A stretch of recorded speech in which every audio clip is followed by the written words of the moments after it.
Kata blockchain itu terdiri dari blok dan chain. Jadi blok itu adalah satu blok gitu, chain itu ada rantai. Jadi kalau misalkan kita bisa artikan, blockchain itu adalah sebenarnya rangkaian pencatatan transaksi yang ditaruh di suatu jaringan yang jaringannya itu terdesentralisasi sedemikian sehingga itu sangat sulit atau bahkan mustahil untuk dihack atau dicurangi sistemnya.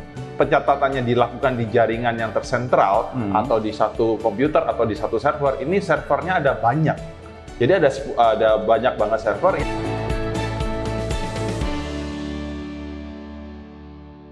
Halo kawan Merdeka, balik lagi barengan saya Mal Bastian. Nah, kalau di episode sebelumnya kita membahas bagaimana histori dari NFT itu sendiri, apa kaitannya dengan cryptocurrency dan banyak lagi. Hari ini kita coba melanjutkan pembahasannya karena kita fokus ke blockchain. Bolak-balik Pak Lugi Chandra menyebutkan kata blockchain ini nggak banyak orang yang tahu. Mereka yang baru saja nyemplung ke OpenSea misalkan, baru jualan produknya, itu taunya hanya karya seni yang dijual, foto-foto, selfie, wavy dan sebagainya yang mereka berharap bahwa harganya bisa naik. Tapi di sini sesungguhnya, betul sekali. Tapi di sini sesungguhnya Pak Lugi Chandra sebagai seorang kripto dan juga NFT enthusiast, blockchain itu definisinya apa sih Pak? Kalau misalkan secara kata, blockchain itu terdiri dari blok dan chain. Jadi blok itu adalah satu blok gitu, chain itu ada rantai. Jadi kalau misalkan kita bisa artikan, blockchain itu adalah sebenarnya rangkaian pencatatan transaksi yang ditaruh di suatu jaringan yang jaringannya itu terdesentralisasi sedemikian sehingga itu sangat sulit atau bahkan mustahil untuk dihack atau dicurangi sistemnya. Jadi kayak gitu. Jadi pencatatan record transaksi, tapi instead of pencatatannya dilakukan di jaringan yang tersentral atau di satu komputer atau di satu server, ini servernya ada banyak. Jadi ada banyak banget server yang saling memvalidasi transaksi satu sama lain. Sehingga sangat sulit banget untuk seorang hacker atau seorang yang mau melakukan tindak kecurangan untuk membobol sistem tersebut.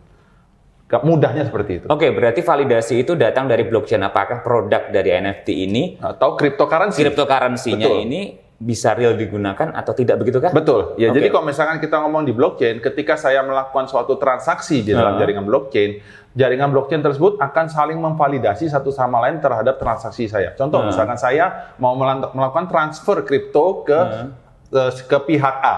Ketika saya melakukan request transaksi di jaringan blockchain tersebut, transaksi tersebut akan divalidasi secara otomatis oleh seluruh jaringan yang terdaftar di jaringan blockchain tersebut. Ketika sudah tervalidasi, maka blok tersebut akan masuk ke dalam jaringan, blok transaksi tersebut akan masuk ke dalam jaringan, dan jaringan transaksi tersebut akan terverified dan tereksekusi. Mudahnya seperti itu. Terverifikasi harus lewat jaringan blockchain. Betul. Adakah di luar lain yang bisa memvalidasi? Tidak bisa. Jadi benar-benar harus yang berada di dalam jaringan blockchain itu saling memverifikasi transaksi satu sama lain.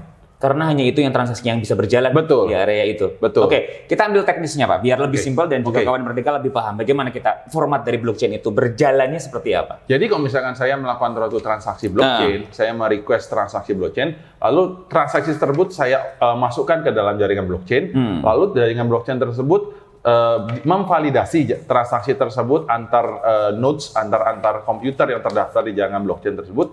Ketika jaringan transaksi tersebut telah tervalidasi, maka transaksi tersebut akan tereksekusi. Yang saya lakukan adalah melakukan transfer sejumlah cryptocurrency dari saya menuju pihak K. Yang Ethereum tadi itu. Betul, contohnya seperti Ethereum ataupun cryptocurrency lainnya. Bahkan NFT. Yang saya sebutkan itu tidak terbatas hanya currency saja ya, tidak terbatas untuk crypto tapi juga termasuk NFT. Oke, syarat paling kuat yang bisa dimiliki oleh satu produk NFT atau cryptocurrency agar tervalidasi dan juga terverified oleh jaringan blockchain itu kayak gimana? Jadi kalau misalkan kita mau melakukan suatu transaksi, semua transaksi yang kita request ke dalam jaringan tersebut itu sebenarnya adalah sudah terverified sebenarnya. Tapi bedanya adalah tergantung dari transaksi yang saya sebutkan tadi. Apakah memang transaksi tersebut dilakukan oleh orang yang memang benar-benar sudah tervalidasi orangnya. Contohnya misalkan kayak gini, saya mau mengeluarkan NFT A, saya merequest transaksi ke dalam jaringan blockchain. Nah, dalam jaringan blockchain tersebut, ketika saya melakukan request transaksi, ada smart contract-nya itu tadi.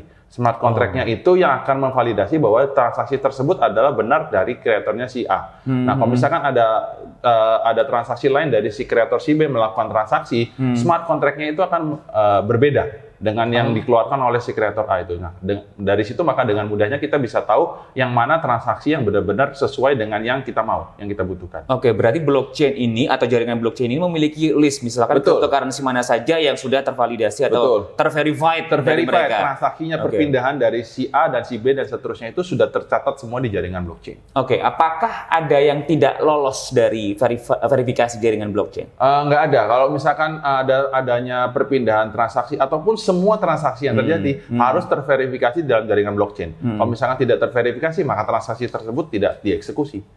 Seperti itu. Oke. Berarti bisa bisa failed gitu ya? Bisa fail, betul juga. Jadi kalau misalkan ada melakukan suatu transaksi, apalagi ketika jaringan blockchain tersebut istilahnya dalam tanda petik sibuk ya. Jadi karena saking banyaknya transaksi yang terjadi di dalam jaringan sehingga sibuk, maka jaringan transaksi tersebut bisa fail. Tapi tenang aja, apabila saya melakukan suatu transaksi transaksi cryptocurrency, apabila jaringan transaksi itu gagal, dana tersebut akan kembali ke si pengirim dana, si pengirim kripto. Jadi nggak perlu khawatir kalau misalkan nanti transaksinya gagal terus kriptonya hilang gitu kan. Nah, orangnya takut banget kan. Nah, misalkan orang kayak gitu takut, nggak perlu khawatir karena secara jaringan, secara algoritma, secara codingnya, programming itu bakal balik ke si pengirim dana. Siapa yang menjamin itu?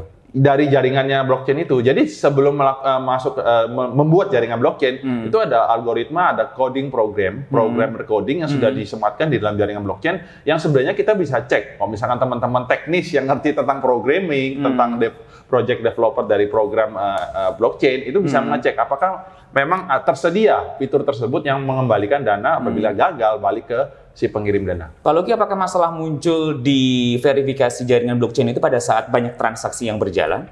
Saling tumpang tindih, saling tumpuk gitu, tiba-tiba fail gitu. Ya, betul. Karena gitu. Betul, karena kalau misalkan di jaringan blockchain ketika jaringannya lagi sibuk ya, lagi padat ya, biasa aja jaringannya itu memang gagal. Nah, kalau misalkan gagal, ya biasanya ada sejumlah biaya yang kita keluarkan karena melakukan suatu transaksi blockchain itu memiliki biaya. Kayak misalkan para pemirsa sekalian, kalau misalkan lagi transfer dana antar bank gitu kan ada biaya administrasi. 6.500. Betul. Nah, kalau misalkan di blockchain juga ada biayanya. Kalau misalkan di blockchain itu kita kenal dengan namanya gas fee. Nah, gas fee-nya sendiri kalau misalkan di jaringan Ethereum memang cukup premium ya. Kalau misalkan melakukan suatu transaksi memang harganya mahal. Tapi kalau misalkan di jaringan blockchain seperti Binance, Matic, lalu Solana dan sebagainya itu jauh lebih murah. Nah, kayak gitu. Ada level-levelnya nggak sih para pengguna misalkan untuk cryptocurrency yang Ethereum atau apa gitu? Sebenarnya untuk level tadi bilangnya kan premium, Pak Luki.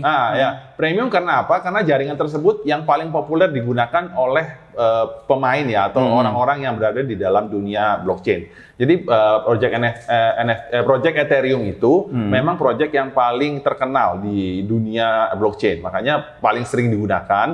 Tapi ya dari sisi lain ya karena sering digunakan dan padat, biayanya juga biasa relatif jauh lebih mahal.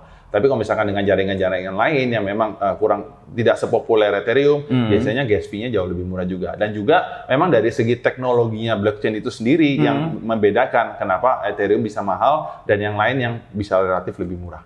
Kayak gitu. Berarti tergantung mereka yang mau memilih jaringan mana yang digunakan. Betul.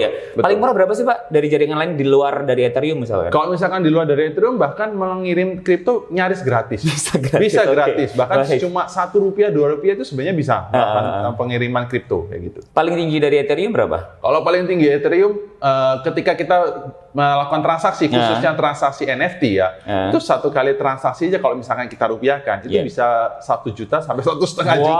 Wow.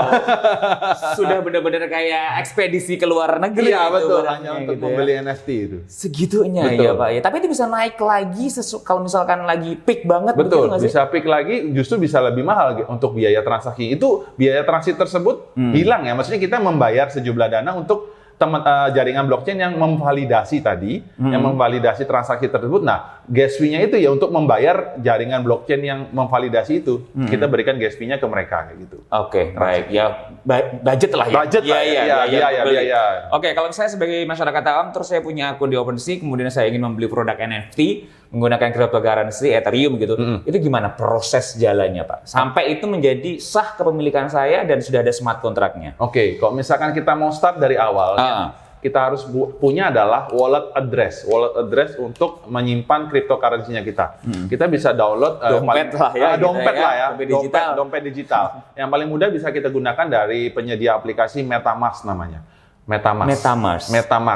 Nah, MetaMask kita bisa gunakan, lalu setelah kita download MetaMask, kita buat dompetnya kita di sana, lalu selanjutnya kita registrasi, kita sign up ke crypto exchange yang menerima penukaran dari rupiah menjadi cryptocurrency. Di Indonesia udah banyak banget, yang paling populer kita bisa sebut merek ya, ada Indodex, Toko Kripto, Pintu, dan macam-macam. Kita bisa pilih salah satu, kita daftar di sana. Banyak ya Pak? Banyak, sudah ada banyak sekali. Yang aman? Aman semua. Semua sudah legal dan diawasi oleh OJK. Oke. Jadi kita bisa pilih salah satu dari situ, lalu kita daftar, lalu kita melakukan top up sejumlah dana rupiah yang kita mau belanjakan gitu ya. Misalkan kita top up 1 juta, 2 juta, lalu setelah kita top up 2 juta rupiah tersebut, kita convert, kita ganti ke cryptocurrency yang mau kita gunakan. Contohnya misalkan kita di jaringan Ethereum, ya otomatis rupiahnya kita tuker dengan Ethereum. Nah, Ethereum senilai berapa? Senilai harga pasar saat itu. Kalau misalkan teman-teman tahu, para pemirsa tahu kan harga kripto itu fluktuatif ya, Betul. naik dan turun. Nah, itu tergantung ketika saat itu harganya berapa. Jadi misalkan dengan 2 juta rupiah, kita tukar mendapatkan sejumlah Ethereum, kemudian Ethereum tersebut kita transfer ke dompetnya kita yang tadi kita buat di MetaMask. Nah, setelah kita transfer ke dompetnya kita terima dana tersebut di dompetnya, nah kita udah bisa melakukan transaksi nih, karena ada dananya kan. Lalu kita buka OpenSea, lalu kita sign in di sana menggunakan dompetnya kita, dan ya tinggal para pemirsa sekalian memilih yang mana ini yang mau dibeli, lalu tinggal beli. Udah sesimpel itu. Sesimpel itu. Saya penasaran dengan tadi, pada saat ada momen di mana cryptocurrency yang fluktuatif tadi bisa nilainya tinggi, bahkan bisa nilainya rendah. Itu kapan aja, Pak? Nah, itu sebenarnya balik lagi ke sentimen market dan juga kondisi pasar saat itu ya. Jadi kalau misalkan kita ngomong ya kurang lebih sama sebenarnya fluktuasi harganya saham, harga-harganya kayak gitu. Jadi benar-benar tergantung dari market saat itu. Apakah memang market saat itu lagi trennya lagi baik atau trennya lagi turun? Ya itu tergantung dari kondisi pasar ya. Sudah mirip Wall Street ya. Betul. Di dunia digital ini ya. Betul. Oke, kalau konsepnya seperti itu, lantas bagaimana proses kita untuk menjual NFT? Kalau tadi kan kita beli nih. Betul. Menjualnya bagaimana? Kalau misalkan menjual NFT itu sama aja sebenarnya. Jadi ketika sudah memiliki wallet address dompet digital MetaMask tadi, kita langsung masuk ke OpenSea. Nanti di OpenSea itu sebenarnya ini salah satu menjual NFT sederhana ya. Sebenarnya ada yang lebih kompleks lagi menggunakan coding, programming dan sebagainya. Tapi secara sederhana kalau misalkan kita mau menjual NFT, silakan buka ke OpenSea. Di OpenSea itu ada pilihan fitur untuk meng-create NFT sebenarnya. Jadi ketika kita pilih fitur create itu, kita klik, lalu kita bisa masukin judul NFT-nya apa, gambarnya seperti apa, deskripsinya seperti apa dan sebagainya. Kita bisa input itu, lalu kita tinggal create. Lalu kita klik create, kita bayar sejumlah dana untuk melakukan meng-create NFT ya, jadi ada biayanya, kita bayar biayanya, and then udah NFT-nya bakal muncul di OpenSea. Mohon maaf Pak Lugi Chandra, ini kok mirip-mirip kayak marketplace ya? Iya benar sebenarnya. Bedanya apa? Bedanya kalau misalkan yang marketplace itu mungkin yang kita jual itu produk fisik ya. Jadi kayak misalkan kita beli di marketplace umum kayak Tokopedia dan Bukalapak, kita membeli lalu berharap akan dikirim barangnya ke rumahnya. Barang ya. Kalau misalkan di OpenSea di dunia NFT yang kita terima bukan berupa barang fisik, tapi barang digital. Nah, kayak gitu. Resiko paling tinggi bagi mereka yang menggunakan jaringan-jaringan blockchain dan sebagainya itu apa, Pak? Apa kedepannya kayak gimana gitu? Jadi kalau misalkan kita lihat resiko terbesarnya adalah dibobolnya wallet address-nya kita nih. Masih bisa kebobolan juga? Masih bisa kan? Kebobolannya dalam arti seperti ini, bukan kebobolan di hack jaringan blockchain atau tidak, tapi karena sekali lagi ya saya ceritakan bahwa jaringan blockchain itu sangat nyaris mustahil untuk dihack ya. Tapi yang bisa dilakukan oleh para hacker atau para yang melakukan pembobolan itu bisa mencuri data-data si pemilik wallet address. Contohnya kalau misalkan ketika para pemirsa membuat wallet address dari akun MetaMask, itu akan diberikan yang namanya seed phrase. Jadi itu semacam password, OTP gitu ya? Password yang bisa kita gunakan untuk mengakses wallet address-nya kita. Nah, password tersebut itu hanya dikeluarkan oleh MetaMask satu kali saja. Dan bahkan ketika kita lupa password tersebut, seed phrase tersebut, bahkan ketika kita mau request ke MetaMask untuk dikembalikan lagi passwordnya itu nggak bisa. Beda kalau misalkan kayak para pemirsa lagi lupa nih kartu PIN BCA-nya ATM nih, kita kan bisa datang ke bank, lalu kita bisa request KTP dan sebagainya, and then kita bisa diberikan request PIN baru. Di dunia MetaMask, di dunia blockchain, Metaverse tidak bisa demikian. Jadi ketika kita sudah meng-create satu wallet address-nya kita, akan diberikan seed phrase yang hanya dikeluarkan satu kali. Di depan aja. ditunjukkan. Nah itu harus disimpan baik-baik, jangan sampai ketahuan oleh orang lain atau jangan sampai dihack lalu data tersebut bisa diambil datanya dan kemudian bisa digunakan oleh orang-orang yang membobol tersebut untuk ya mentransfer NFT-nya orang, terus bisa mengirim cryptocurrency ke tempat lain dan sebagainya. Anggap aja itu sebagai eKTP kita ya. Betul. Jadi itu kayak aksesnya kita untuk melakukan segala kegiatan yang ada di dalam dompet digitalnya kita. Itu kode angka, beberapa kata. Ada beberapa kata yang tertera di situ yang memang kalau misalkan kita bisa mengetahui kata-kata tersebut dan kita input dengan benar, kita bisa mendapatkan akses dari dompet digital tersebut. Sepenuhnya. Jadi nggak ada urusannya dengan penggunaan eKTP kita di dunia nyata. Nggak ada. Hanya itu saja sebagai kekuatan kita untuk bisa memiliki akses di situ. Betul. Membuat dompet digital itu mudah banget. Tidak perlu kita memasukkan seperti kalau misalkan kita registrasi ke bank ya, nama ibu, foto KTP, alamat lengkap. Tidak seperti itu. Hanya tinggal create. Tapi resiko terbesarnya adalah yang tadi saya bilang. Seed phrase-nya itu jangan sampai kebobolan, jangan sampai beberapa penipuan yang terjadi malah menyangka bahwa data seed phrase tersebut itu bisa diinput ke dalam website palsunya si orang-orang yang melakukan penipuan. Jadi merasa bahwa ini website meminta untuk menginput seed phrase. Kadang orang-orang awam yang tidak paham, mereka dengan mudahnya menginput password tersebut ke website yang melakukan penipuan fake, yang website palsu. Hal-hal tersebut yang sering terjadi di dunia blockchain. Kayak main game The Sims ya. Kita memiliki dunia baru di situ tanpa harus menggunakan eKTP di dunia nyata. Betul sekali. Wah, ini kalau sudah seperti ini nanti, jadi